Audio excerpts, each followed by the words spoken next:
E agora eu tenho o prazer de receber o Marcelo Dias para a gente conversar um pouquinho sobre a cena, enfim, nacional e também, em especial, do Rio de Janeiro, que é onde o Marcelo Dias tem ali sua atividade política, ativista, com esse fundo maravilhoso aí. Tudo bom, Marcelo Dias? Seja bem-vindo.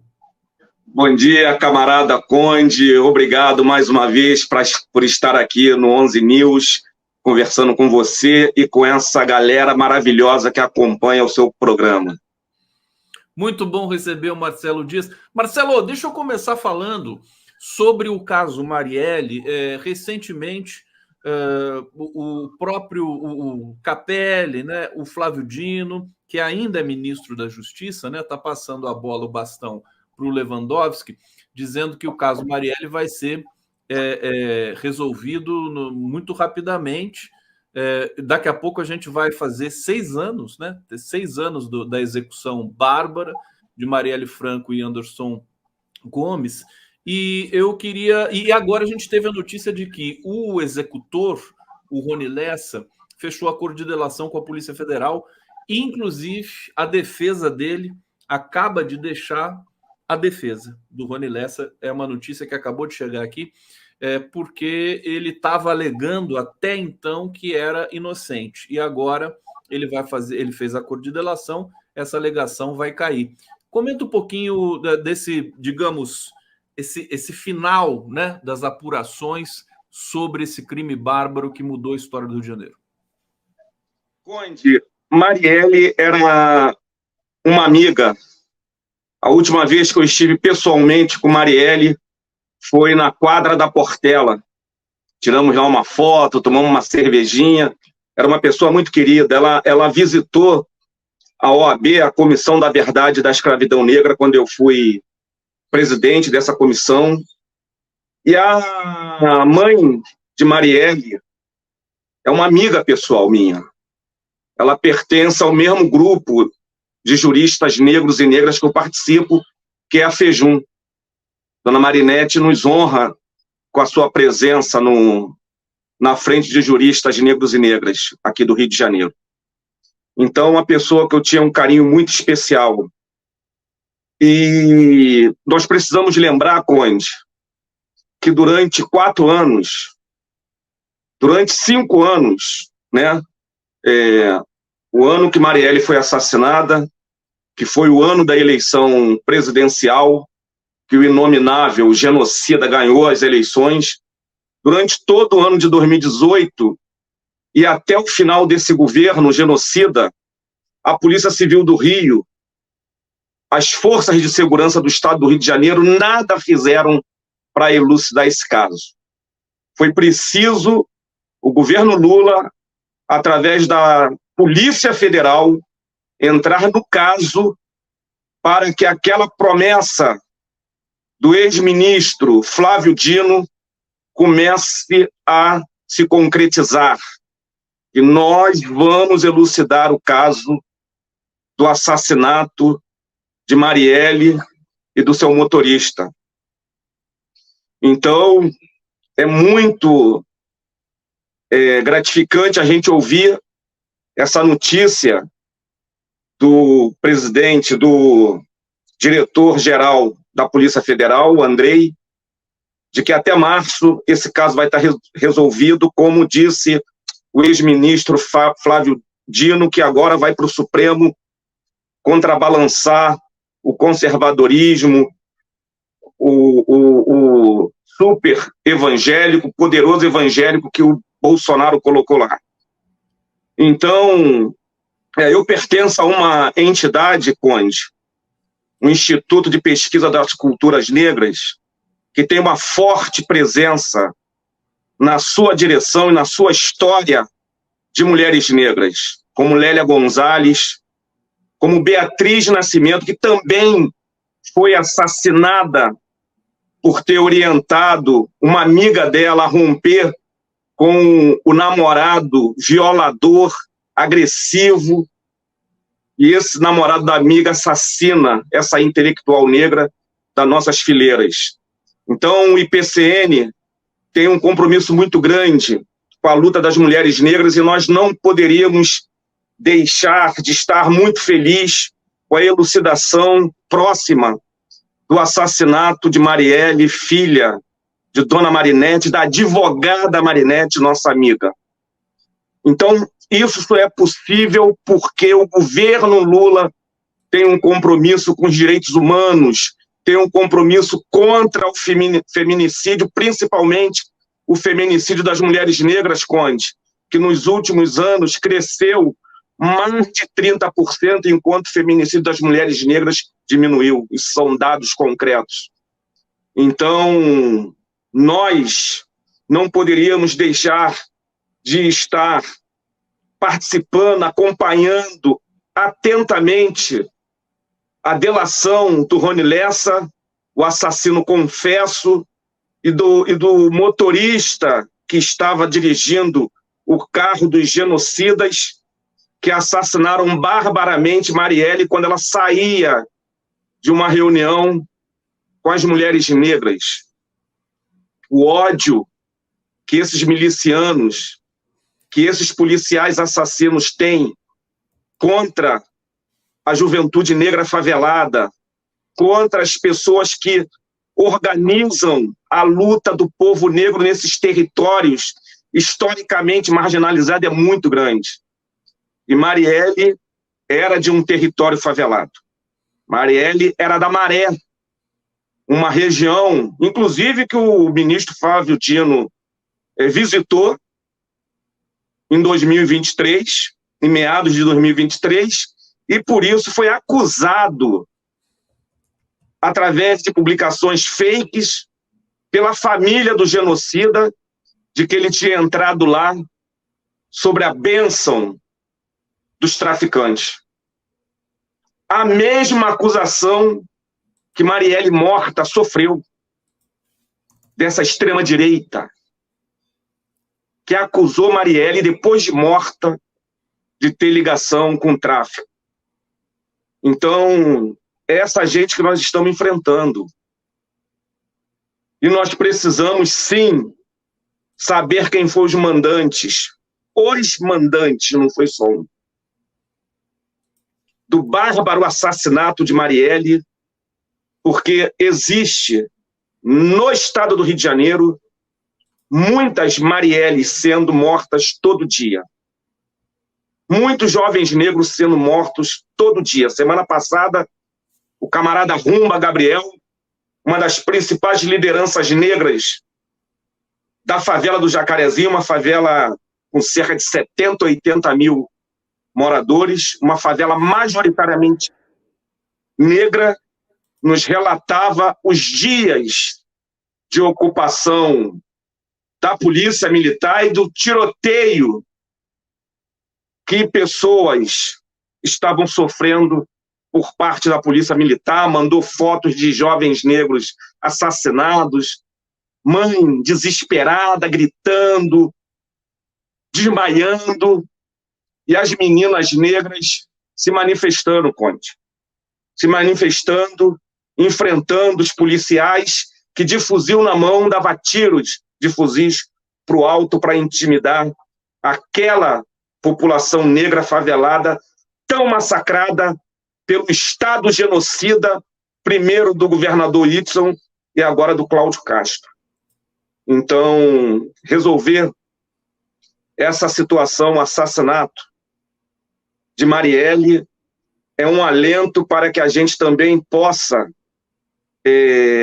resolver desvendar o assassinato de vários jovens negros que acontece cotidianamente na cidade do Rio de Janeiro, nas favelas do Rio de Janeiro, no estado do Rio de Janeiro.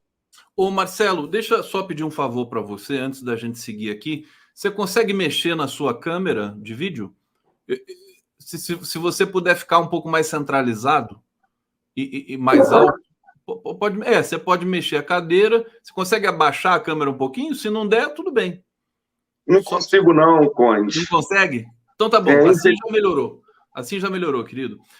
Vamos seguir aqui. Eu queria dizer o seguinte, importante, e eu vou para o bate-papo também trazer aqui a percepção do nosso público, é que o governo não pode ficar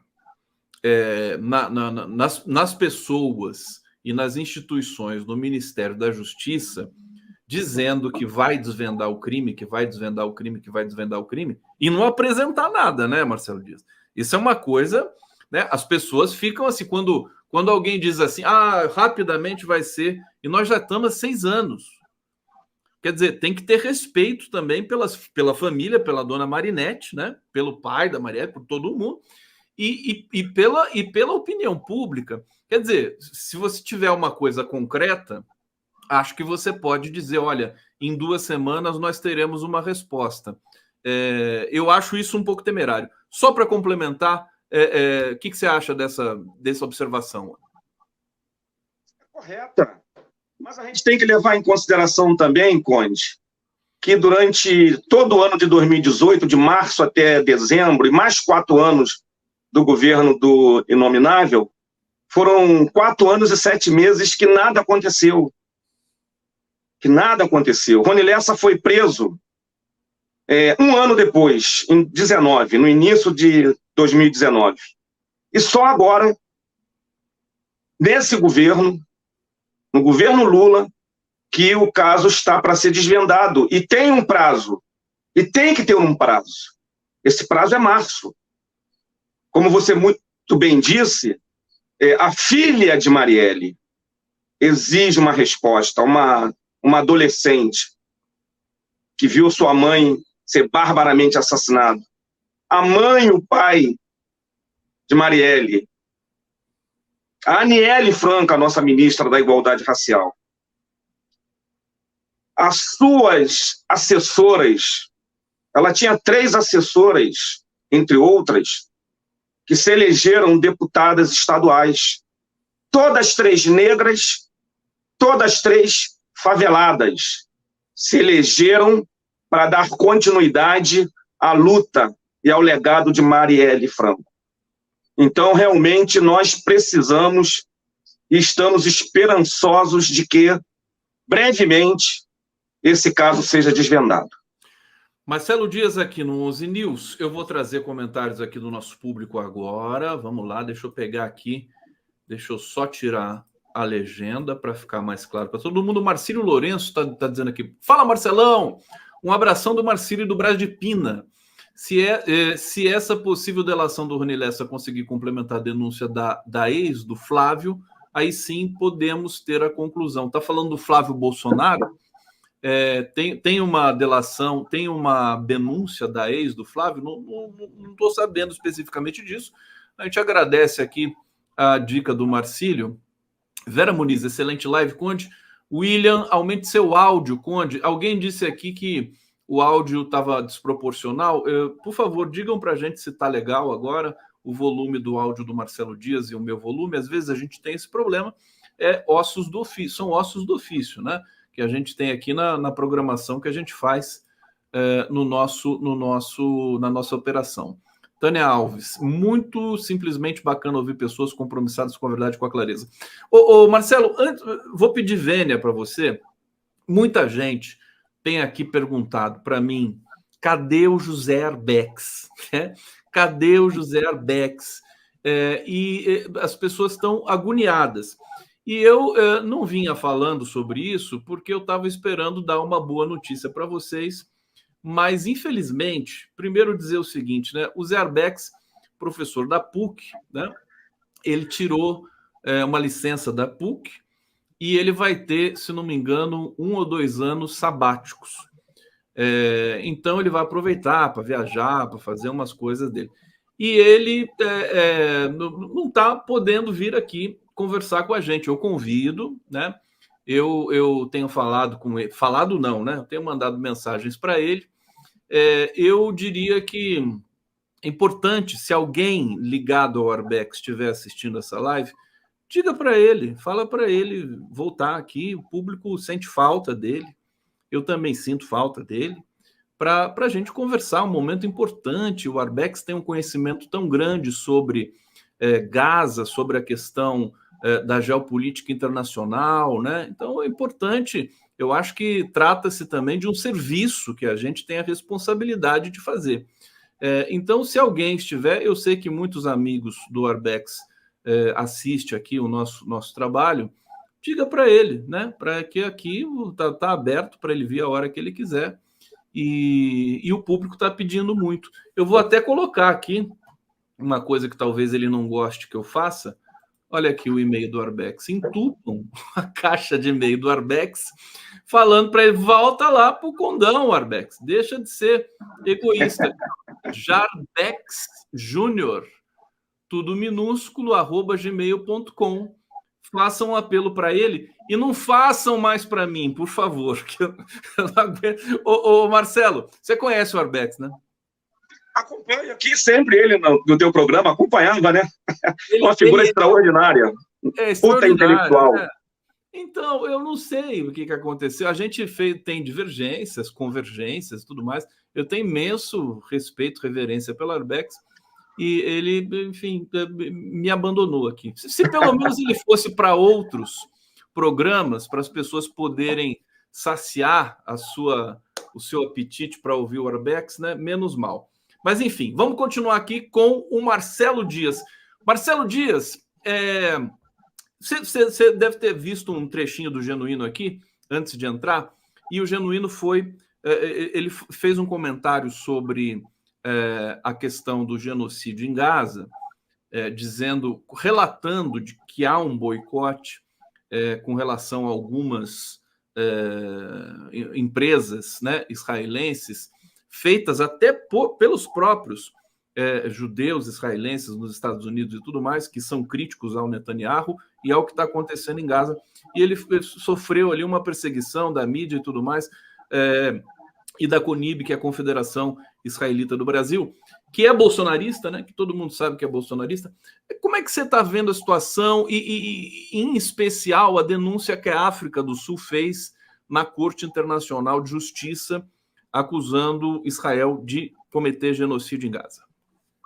Eu mandei uma mensagem aí quando o Genuíno estava falando declarando todo o meu apoio ao camarada Genuíno, que eu tive a honra de estar presente com ele no início de dezembro na Paraíba, numa conferência da saúde, e lá no microfone eu declarei todo o meu carinho e respeito pela luta que ele teve na guerrilha do Araguaio, onde a maioria dos seus companheiros e companheiras foram trucidados pelo exército, pela ditadura, inclusive o querido Oswaldão, um negão de quase 2 metros de altura, que estudou na União Soviética, na Rússia, falava russo, e é um ícone do movimento negro para mostrar para a população que a esquerda negra também lutou contra a ditadura militar.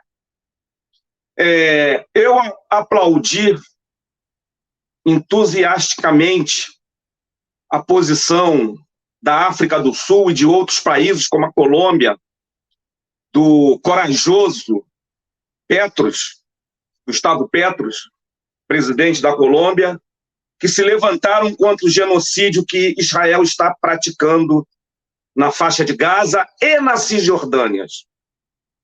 Tem vários jovens palestinos sendo assassinados na Cisjordânia, que é governada pela autoridade palestina, que tem um acordo de reconhecimento do Estado de Israel e de não agressão ao Estado de Israel. E mesmo assim, milhares e milhares de jovens estão sendo presos. Então, esse movimento de boicote é antigo. Ele é um movimento antigo e ele tem o apoio e a solidariedade de vários judeus não sionistas, como Breno Altman, por exemplo,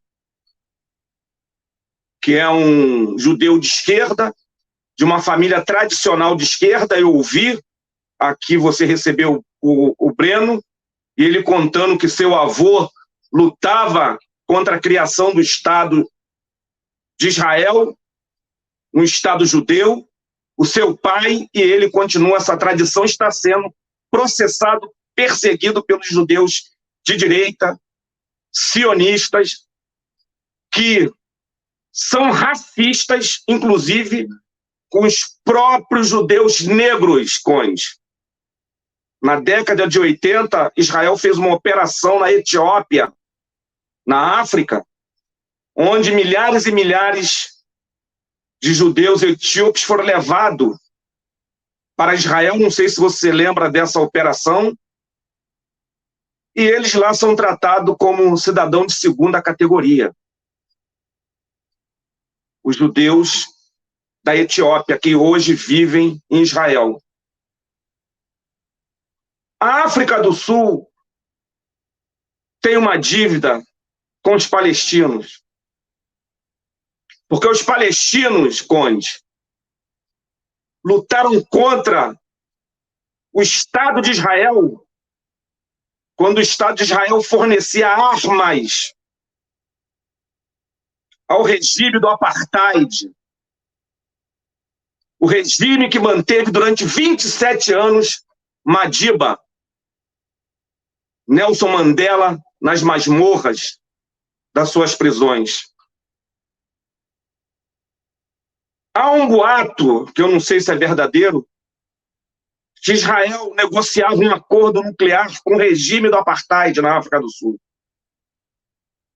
Fornecer armas nucleares para a África do Sul, promover aquilo que eles promoveram em 1976, quando mais de 1.000 crianças negras entre 13 e 17 anos foram assassinados pelo exército do apartheid porque não queriam aprender na escola o Afrikaner, que é a língua dos boês, que é uma junção do holandês com o inglês. E eles queriam aprender o inglês, Conde, a sua língua materna, que são 11 línguas maternas na África do Sul, o Xhosa de Mandela, o Zulu do atual presidente da África do Sul, Mbedele e outras. E por que as crianças negras queriam aprender o inglês? Porque a Zâmbia, ali do lado, tem o inglês como língua oficial. A Rodésia, hoje, Zimbábue, tem o inglês como língua oficial. A Namíbia, a Nigéria, os Estados Unidos. Se eles aprendem o Afrikaner, eles iam ficar apartados dessa comunidade, dessa imensa comunidade de língua inglesa internacional. Na África, nas Américas, a Jamaica fala inglês. Então, por eles terem feito essa greve, se levantado, e foi ali que eu despertei a minha consciência racial, eu tinha 16 anos nessa época, eles foram exterminados. 1.000 jovens negros e negras. Exatamente o que acontece hoje em Gaza. 70% dos mortos, e também mulheres nas e crianças do Brasil, né? Oi? E também nas periferias do Brasil, com uma outra coloração, né?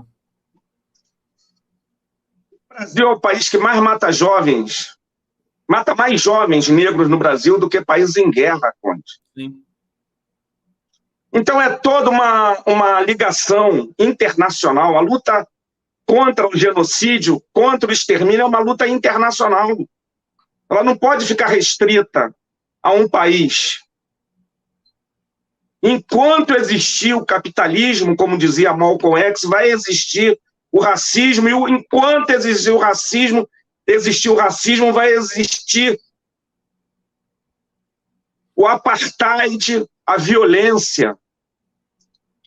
O prefeito aqui da cidade do Rio de Janeiro, eu ouvi o Genuíno falar que a gente deveria apoiar o Tarcísio, que para mim é o melhor candidato do PSOL, Tarcísio do PSOL. Tarcísio do PSOL, né? Professor Tarcísio do PSOL, o Boulos em São Paulo, que já estamos apoiando. O prefeito aqui dessa cidade tomou 2 medidas recentemente. Uma é o recolhimento compulsório das pessoas em situação de rua, que são 90% negros e negras. Ao contrário do governo Lula, que está botando 1 bilhão uma política de acolhimento das pessoas em situação de rua. O prefeito do Rio está propondo acolhimento compulsório, jogando naquelas casas. Comunidades terapêuticas, né? Nessas comunidades terapêuticas, a maioria dirigida por evangélicos, que não recupera ninguém, não dá tratamento psicológico, com assistentes sociais, com psicólogas e psicólogos, com professores. E a segunda medida, Conde, foi uma medida preventiva, racista, violenta contra a juventude negra, que sai da favela do Jacarezinho, que sai da Vila Cruzeiro, que sai das favelas da Zona Oeste, que sai da periferia para usufruir da praia na Zona Sul, que é nossa, é do povo, é pública. E eles estabeleceram uma medida preventiva dos policiais entrar nos ônibus e apreender essa juventude, levar para a delegacia para saber se tem alguma pendência com a justiça. O prefeito da capital e o governador do estado do Rio implementaram essa medida, que foi aprovada por um juiz, foi derrubada por uma desembargadora de recolheram. Isso é o que acontece. Esse é o apartheid presente. O apartheid presente na cidade do Rio de Janeiro. E contra isso nós lutamos. No Rio. Deixa eu te interromper. Eu não sabia dessa história. Quer dizer, a justiça derrubou esse protocolo aí da polícia. Eles recorreram. Tanto o governador quanto o prefeito recorreram.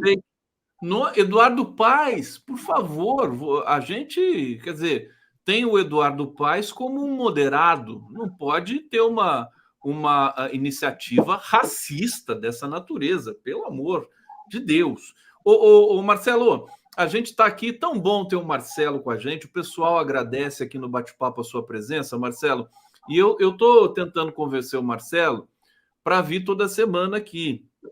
Marcelo, eu vou pegar você ao vivo agora, para você não ter por onde escapar. É que o Marcelo tem uma atividade muito intensa, né, no Rio de Janeiro e nem sempre ele pode estar aqui à disposição. Mas, Marcelo, é muito importante. Eu tenho, quando você vem aqui, né, a maneira com que você traz os temas, né, o seu discurso, né, sempre é muito impactante, sempre é muito convincente, e a gente precisa ter essa experiência aqui contigo. Antes de devolver a palavra para você, vamos falar um pouco do IPCN, que é o teu xodó, né? Aliás, o Marcelo Dias, para quem não sabe, ele é ex-deputado pelo PT, né? Dirigente nacional. Aliás, ele agora está trabalhando com o IPCN, Instituto de Pesquisa das Culturas Negras, na construção dos 50 anos do IPCN. Membro da Frente de Juristas Negros e Negras e defensor dos direitos humanos. Eu queria que você falasse um pouco do IPCN, e você me mandou umas fotos aqui que eu quero mostrar para as pessoas. Enquanto eu vou mostrando, acho que é da reunião que você fez na Rocinha, né? É isso? Na Rocinha, sábado agora. Sábado agora. Olha só, aqui uma foto do grupo. Pode ir falando, o Marcelo, que eu vou passando as fotos aqui. Antes de eu falar do IPCN, eu quero saudar a presença aqui do Marcílio, amigo de longa data, sindicalista. Muito obrigado, Marcílio, pela sua participação. Eu quero, Conde, também, já que a gente está caminhando para o fim, eu não poderia deixar de trazer a minha solidariedade aos indígenas da Bahia, o meu repúdio à ação daqueles terroristas que assassinaram uma mulher indígena ontem, feriram vários indígenas, com o objetivo de tomar as terras daquela comunidade indígena, daquele povo originário, os verdadeiros donos dessa terra. Então, essa reunião foi na maior favela da América Latina, a Rocinha, que está numa área nobre, ali em São Conrado, uma área das mais valorizadas do estado do Rio de Janeiro. O metro quadrado mais valorizado está ali em São Conrado. E essa favela, que já teve uma tentativa de remoção na década de 50, 60, resistiu e aí está. Esse grupo, eles são negros e negras que há cerca de 2 anos criaram um projeto chamado Rocinha Antirracista. E nós temos lá o Antônio Firmino, que é filiado ao Movimento Negro Unificado, simpatizante do IPCN, e falou para mim desse trabalho que eles desenvolvem. Eu falei, Firmino, o IPCN vai fazer 50 anos agora, em 2025, e nós fizemos uma reunião da diretoria e colocamos que é o seguinte: o IPCN foi fundado por intelectuais negros, Lélia Gonzalez, Abdias do Nascimento, Beatriz Nascimento, Carlos Alberto Medeiros, que conseguiu lá com os americanos uma verba para comprar a nossa sede ali na Lapa, no tradicional bairro da Lapa, perto da Cruz Vermelha, ali na Avenida Mendes Sá. Nós não podemos chegar aos 50 anos sem estar presente dentro dos territórios negros, dentro das favelas onde está a maioria da população negra. E junto com a nossa diretora comunitária, a nossa querida Maria Alice, mais de 80 anos de idade, mas continua na luta, nós decidimos girar o IPCN para as favelas. E nós fomos, recentemente, dentro de Manguinhos, uma favela aqui da Zona Norte. Estamos agendados para ir no Quilombo Jacaré, que é um bar que tem lá dentro da favela, no coração da favela, aquela favela que teve 28 mortos há 2 anos atrás, pela Polícia Civil, com apoio da Polícia Federal do Inominável. Um bairro de resistência. A polícia odeia o Rumba. Se pudesse, já tinha matado esse cara, essa liderança que já tem quase 70 anos, que teve que ficar exilado nos Estados Unidos uma época, em razão das ameaças de morte que ele sofria e sofre até hoje.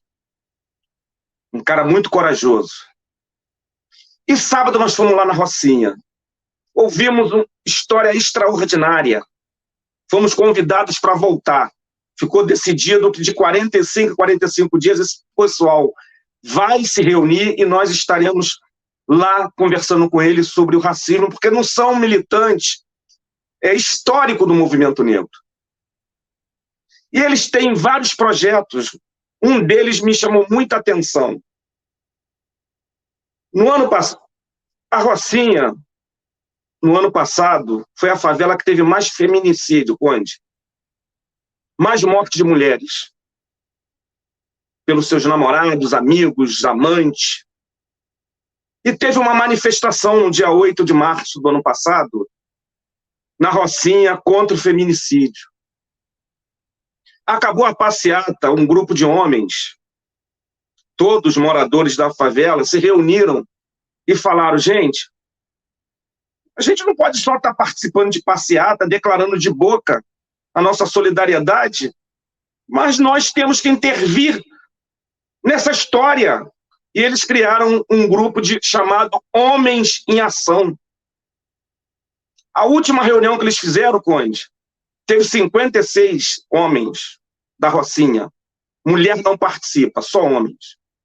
Para conversar sobre o papel que eles cumprem também nessa política antifeminista, machista, de não reconhecimento do potencial e da importância da mulher negra para o processo revolucionário no nosso país. Um negócio assim extraordinário, não foi nenhum intelectual branco, nenhum estudante universitário que foi lá fazer essa proposta. Saiu de dentro de homens negros, trabalhadores, muitos trabalham como na moto, porque onde eu fiquei admirado, são centenas e centenas de motos subindo e descendo, e eu perguntei para o Shaolin, um líder da Rocinha, falei, Shaolin, cara, que loucura isso aqui. Ele falou, Marcelo, são 2.000 motos cadastradas. O que essas motos transportam? Hã? O que essas motos transportam? Transporta os moradores. Os moradores? Morre alto pra caramba, cheio de vielas e becos. Então, tipo Uber, é isso? Tipo Uber. São mototáxi, o nome que dá. Mototáxi, o nome que dá aqui no Rio. Então, ele mandou agora um vídeo de ontem à noite, na madrugada, a Rocinha, dizem, né, que Nova York não fecha, não dorme. A Rocinha não dorme. É uma efervescência cultural, social incrível. E como é que uma entidade negra nunca foi dialogar com esse povo? É esse povo que sofre, Conde, semana sem luz, uma semana sem luz, em função dos temporais, em função do famoso racismo ambiental, contestado agora, a extrema-direita contestou a fala da ministra Marielle Franco quando ela usou isso, teve até um artigo lá na Folha do... Aniele, perdoe. Teve até um artigo que eu li na Folha, contestando, quer dizer que só morre pretos na favela em razão da enchente, o branco não morre? Morre, mas nós somos maioria. E o racismo ambiental é porque os governos não fazem a drenagem dos rios, não faz o saneamento. A Rocinha é a favela, Conde, que tem o maior número de tuberculosos. Eu estive lá. Tem becos que não entra o sol, o raio do sol. São becos muito estreitos, as casas se unem lá em cima e não entra o sol. E o pessoal fica ali o dia todo. O dia todo não tem área de lazer. Não tem alternativa para aquela garotada. Então, nós temos que estar presente nesses territórios, nessas favelas, porque é dali que vai sair o fermento, a resistência ao sistema capitalista, a resistência ao racismo, a resistência ao fascismo muito presente. Hoje, na nossa sociedade, a resistência ao feminicídio das mulheres negras.